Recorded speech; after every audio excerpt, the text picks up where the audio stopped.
There's something I call on the staff team the golden 9 minutes, okay? People who are here, who come and visit, okay? Sometimes about people who visit the church, who are not naturally included. What are they supposed to do when the service ends? Right? What they do is, they look around, they watch you talk to each other, who know each other, and then they walk out of the building. Or they walk back and they get their kids, and they walk out of the building. Okay? That's what happens. This is why I don't talk to you. If you're like a member and you go here, that's why I don't talk to you for the first 10 or 15 minutes after the service is over. And I don't want you to come and talk to me. And I love you. And I wish that we could have lunch every week. But I'm not going to talk to you for the first 2 to 15 minutes after the service ends, because my job is to talk to people who are not connected and who are going to walk out of here. And guess whose job that is too? That's your job. Okay? The difference between a church that grows out of wholesome love is not the quality of sermons.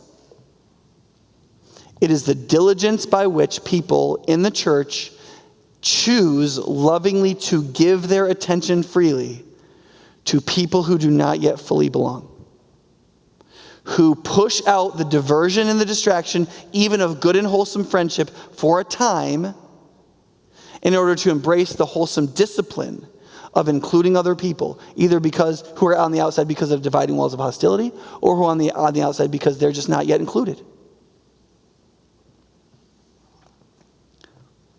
If you want to serve Jesus as fully as possible in this local church or in any church you ever go to, for the first 2 to 10 minutes after the service ends, do not talk to your friends.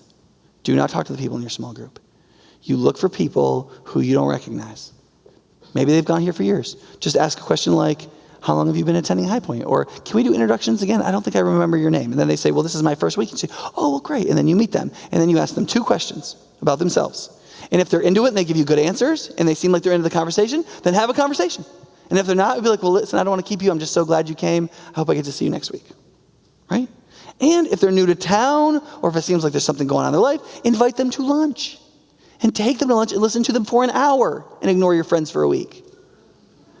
That is the cost of love. That is the cost of including people. That is the cost of understanding. That is the cost of your growth. That is the cost because, listen to me. You have to give them your attention. You have to give them your attention. Because what you give your attention to is the most important thing about you.